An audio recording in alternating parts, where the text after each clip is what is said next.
Hi guys, welcome to the channel. I am Minister LaTasha with some quick words of encouragement for you guys on today.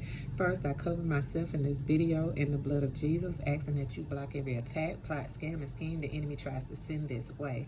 I pray that this message blesses someone on today. Listen, I just wanted to piggyback on the last video that I did, the healing journey part 1. Dealing with the death of a loved one. So I guess this will be like part 1.5. Just wanted to touch base on something that was heavy on my spirit. So how do you cope and deal with death and the grief, the grieving, the mourning, the sorrow, the sadness when it was traumatic? Like maybe they were murdered or maybe they committed suicide. How do you deal with that? And that is a tough pill to swallow when you lose someone in such a drastic way.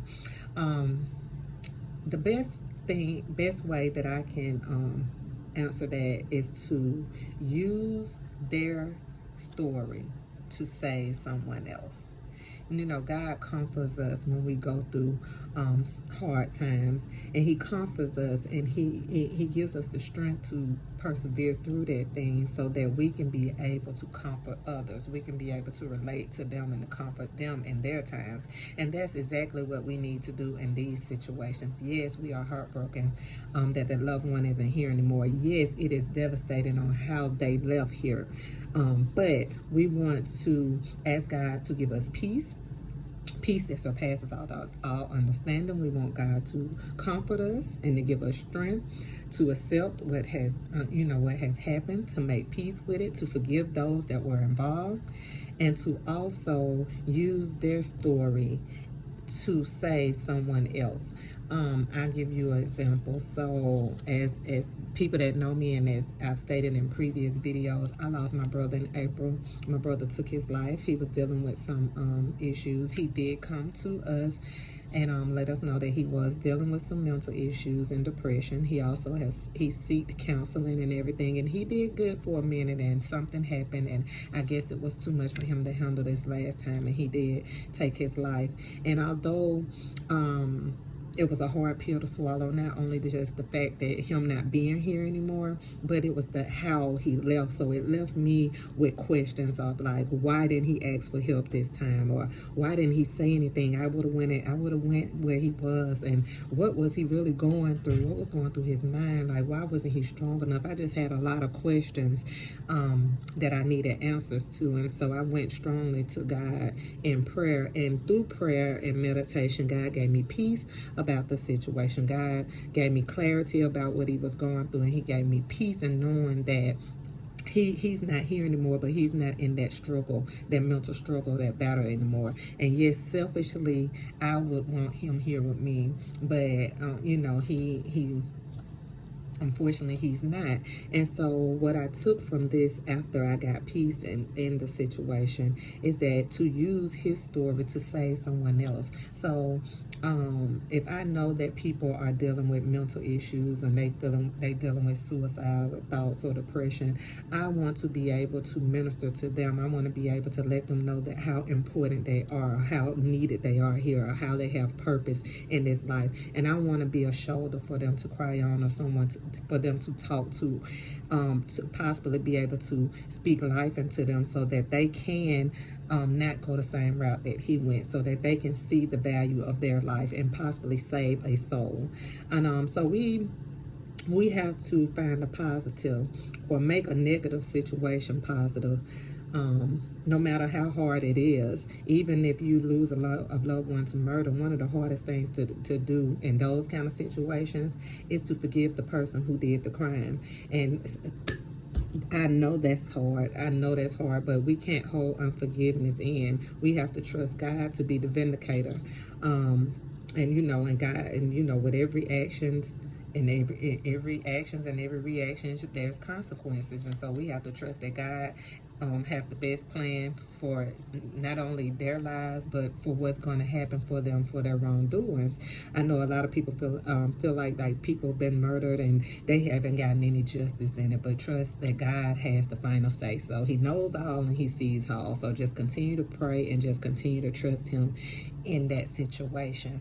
But go use their situation to go out and to minister to people, to get involved in different groups and associations that are with nonviolence, that is trying to stop people from the gun laws. You know, it's ways to use that person's story to help save somebody else.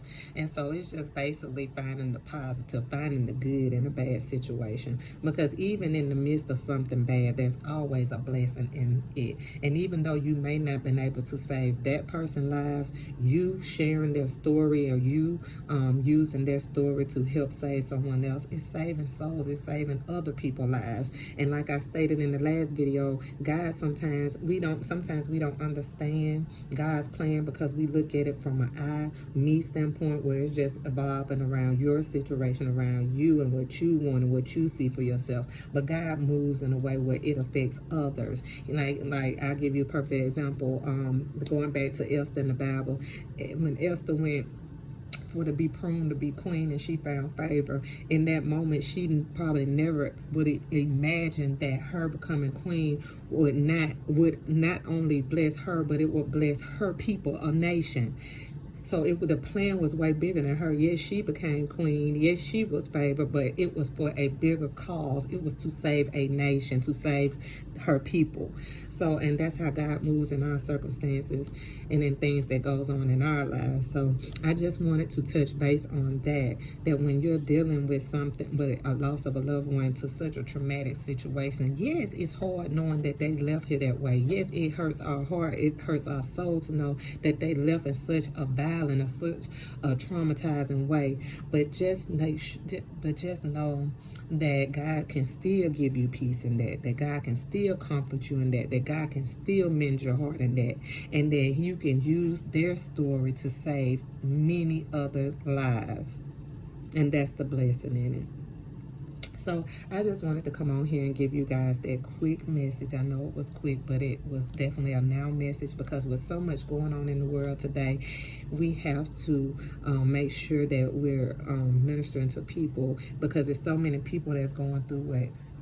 What we are experienced, or what we have experienced. So don't allow the enemy to help you to keep you being selfish in this season, or to have you keeping a closed mouth in this season. Go ahead and minister to people. Go ahead and share your loved one's story, so that you can save other people's lives. So if you guys have any prayer requests, my email address is listed in the description box below. Please send those prayer requests. Also, if you would like to sow into this ministry, ways to sow is listed in the description box as well.